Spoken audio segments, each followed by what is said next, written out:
Welcome to Legacy English. Today, we embark on an extraordinary journey into the life of one of the most infamous and controversial figures in modern history, Pablo Escobar.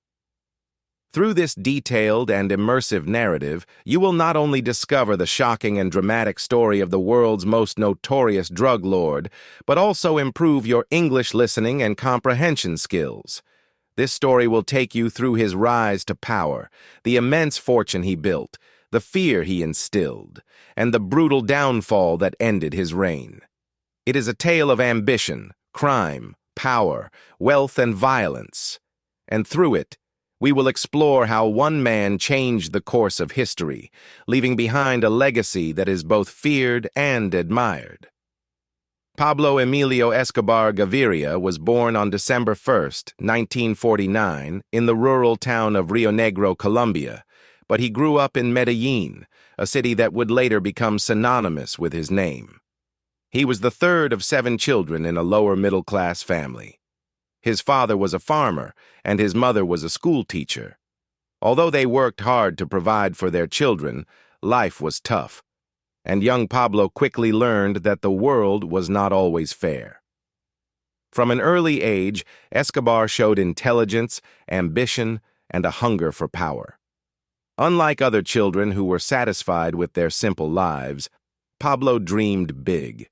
He was determined not to remain poor and sought ways to make money, gain influence, and rise above his humble beginnings. Even as a child, he was known for his charisma, leadership, and ability to manipulate people, traits that would later serve him well in his criminal empire. Escobar's first ventures into crime began in his teenage years.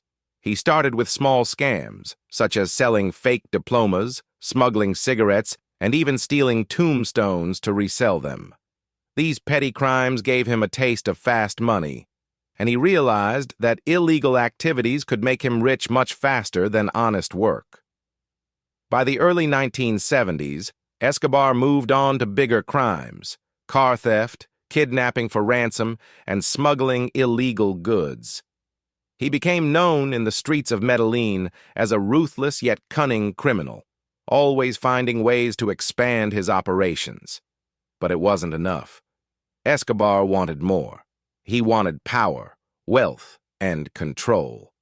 And soon, he found the perfect business that would make him one of the richest men in the world: cocaine. During the mid-1970s, the demand for cocaine exploded, especially in the United States.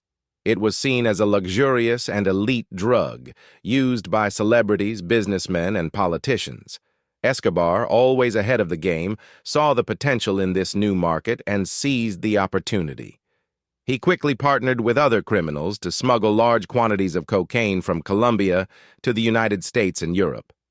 Soon, Escobar eliminated his rivals and took full control of the operation, establishing what became known as the Medellín Cartel. Within a few years, this criminal organization would become one of the most powerful and wealthiest drug empires in history.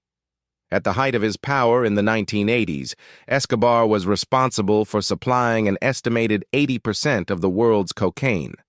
His cartel was making an unbelievable $420 million per week, making him one of the richest men on the planet. He was featured on the Forbes list of billionaires, and his wealth was so vast that he had trouble finding places to store his money. It is said that he spent $2,500 per month just on rubber bands to bundle his cash, and that rats ate millions of dollars stored in warehouses because there was simply too much money to handle. With his endless fortune, Escobar bought entire islands, luxury estates, airplanes, and even his own zoo, filled with exotic animals such as hippos, elephants, and giraffes. His infamous estate, Hacienda Nápoles, became a symbol of his incredible wealth and influence. He was no longer just a criminal. He was a king in his own right. While Escobar was building his empire, he also created a reign of terror. He used a simple but effective method to maintain control: plata o plomo, which means silver or lead.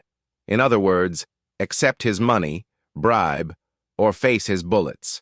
Anyone who stood in his way, policemen, judges, journalists, politicians, or rival gangsters, was either bribed or assassinated. It is estimated that he was responsible for the deaths of over 4,000 people, including government officials, police officers, and civilians. One of his most notorious crimes was the bombing of Avianca Flight 203 in 1989, which killed 107 people. Escobar ordered this attack in an attempt to eliminate a presidential candidate who opposed him. He also funded terrorist attacks, car bombings, and assassinations, turning Colombia into one of the most dangerous countries in the world. Despite his brutality, many poor Colombians adored him. He built houses, schools, hospitals, and sports fields for the poor in Medellín, earning him a reputation as a Robin Hood figure. He donated money to charities and even ran for political office, gaining a seat in the Colombian Congress in 1982. However, his dream of political power was short-lived. The government soon realized the true nature of his operations, and the battle against him began. As Escobar's power grew, so did his enemies. The Colombian government, along with the United States DEA, Drug Enforcement Administration, launched an all-out war against him. A special police unit, known as Search Block, was created specifically to capture or kill Escobar. After years of evading authorities, betrayals, and losing his closest allies, Escobar was finally tracked down on December 2, 1993, in Medellín. After a long and intense chase, he was cornered in a hideout. In his final moments, Escobar attempted to escape across the rooftops, but he was shot multiple times, including a fatal shot to the head. His body was found on the rooftop of a house, marking the end of his reign. Even decades after his death, Pablo Escobar remains a legendary and controversial figure. To some, he was a ruthless criminal, responsible for violence, destruction, and fear. To others, he was a hero, a man who helped the poor and fought against the system. His legacy continues to inspire books, movies, and TV shows, such as the popular series Narcos. His story is a reminder of the dangers of power, greed, and crime. It shows how one man's ambition can shape an entire country, for better or for worse. Thank you for joining us on this deep dive into the life of Pablo Escobar. We hope this story has enhanced your understanding of history and helped you improve your English skills.